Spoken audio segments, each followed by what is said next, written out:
zai shiga social media ya zage su ya ci mutuncinsu, ba ma abokanan wa ba, iyaye da kakannu ma ana zagin su a tsine musu. Muka waye gari cikin societin da ake ga girman magabata, yau aka waye gari a cikin arewacin Najeriya kusan babu wani mutumin da ya fi karfin a ci mutuncinsa, sai dai in dalili bai faru ba. Babu iyaye sarakuna, babu 'yan kasuwa, babu malaman addini, babu 'yan boko. Kowane mutum bai wuce yau, matashin da bai wuce shekara 18 ya zage shi ko ya ci mutuncinsa ba. Wannan ba shine irin society da muka sani ba, kuma al'amarin kullun lalacewa yake yi. Abinda nakan yi tambaya a taro irin wannan shine ta inda za ka gane yana lalacewa. A dukkan taronmu a nan zai wahala mutum ɗaya ya ce ya fi babansa dattaku, zai wahala mace ɗaya ta ce ta fi mahaifiyarta dattaku. Iyayen da suka haife mu sun fi mu dattaku, sun fi mu riƙon amana, sun fi mu gaskiya, sun fi mu zumunci, sun fi mu jarinta, sun fi mu kyautatawa, sun fi mu duk abin da yake na nagarta mai martaba sun fi mu. Idan iyaye mata ne, idan ka yi wasa za ka ga kashi 80 cikin 100 zumuncinka mahaifiyarka ke rike maka. Ba ta da karatun addini irin naka, kawai karin magana ta rike zumunci a kafa take. A'a naka ne, amma duk inda aka yi aikuwa za ta je barkatu, duk inda babu lafiya za ta je. 'Yan uwanta na ƙauye babu telefon, amma za ta je a duk shekara 1-2 ta duba su, amma ba ta da aya ko hadisi, kawai karin magana ta rike. Amma a yau idan ka rasa mahaifiya, in kai wasa 60% na 'yan uwanka ka rasa su kenan, don daman zumunci da take koya maka. Kuma kai duk ayoyin da ke maganan zumunci a Ƙur'ani ka san su, mafiya yawan hadisan ka san su, amma ba ka kwatanta irin aikin da suke yi. Hatsarin kuma shine mu kuma mun fi 'ya'yanmu zumunci da nagarta. Wannan kuma shine hatsarin. Kai yadda kake rena zumuncinka da nagartanka, in ba a yi sa'a ba za ga 'ya'yanka babu wanda ke da rabin abin da kai kake da shi. Musamman irin rayuwa ta elites a yanzu, wanda suke rayuwa a bariki, wani babbansa ma bai sani ba, babban ma mai yiwa uwa ɗaya uba ɗaya ne, babu alaƙa tsakaninsu. Wannan yake bayyana mana lalacewar society. Irin abin da Sa'adu Zungur, Allah ya ji kansa, ya wa'azi a kai sama da shekara 70, unfortunately har a yanzu ba mu magance su ba. Tun daga waƙensa na matukar arewa da karuwai 'yan daudu da su da magajiya, har zuwa ƙarshen baitotin da yake cewa jahilci ya ci lakarmu duk, ya sa mana ankwa hannuwa, bakunanmu ya sa takunkumi, ba zalaka sai sharholiya, wagga al'umma mai zata wo a cikin zarafofin duniya. Ya ce kai bahaushe ba shi da zuciya, za ya sha kunya nan duniya, mu dai haƙƙin mu gaya muku, ko ku karɓa ko ku yi dariya. Dariyar ku takan zam kuka gaba da nadamar mai ƙin gaskiya. Gaskiya ba ta neman ado ko na zaƙin muryar zabiya. Ƙarya ne mai launi bakwai, ga fari da baƙi ga rawaya, ga kore ga kuma algashi, toka-toka da ja sun garwaya.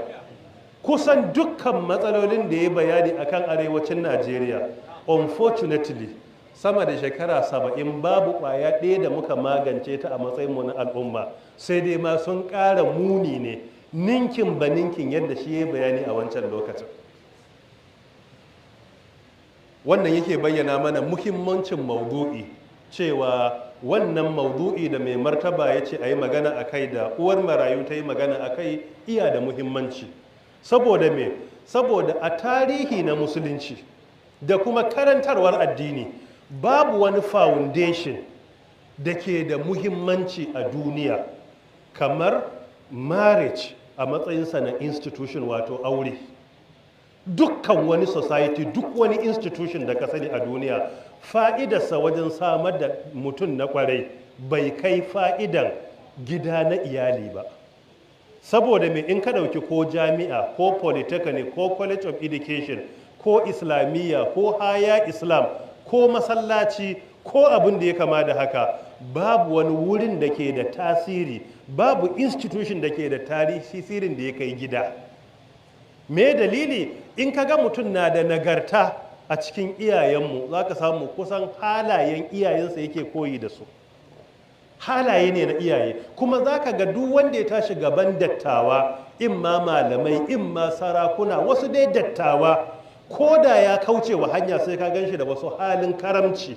Saboda me? Saboda zamansu da su yau da gobe ya yi koyi da waɗannan karamci da shi yasa a dukkan institution babu wani institution da ke da muhimmanci kamar institution na family. Babu wani wurin da ke taimakawa a samar da mutane na kwarai, a samar da jil wanda yake tsayin, wato generation mai kyau da ya kai institution na family. Shi ya fi kowanne muhimmanci don shi yake ba da foundation. Dukkan wani abun da za mutum zai a waje akan foundation da gida ya samar ne ake ci gaba da gini. Idan gida ya yi nagarta, ɗa ya samu tarbiyya mai kyau, iyaye suka kula da shi, to da ikon Allah ko ina ya je ana fatan ba zai lalace ba. Idan kwa gida ya zama ba mai kyau ba ne, ɗa ya lalace, to duk inda aka je zai wahala wannan ɗan ya gyaru. Shi yasa ƙur'ani ya ba wannan muhimmanci. Allah ta'ala ya ja hankalinmu akan responsibility na iyalai a cikin suratul taharim da Allah ya ce ya ayyuhal ladina amanu ku anfusakum wa ahlikum naran wa quduha an-nas wal hijara alaiha mala'ikatun ghiladun shidadun la ya'suna Allah ma amarahum wa yaf'aluna ma yu'marun, cikin suratul taharim aya ta 6.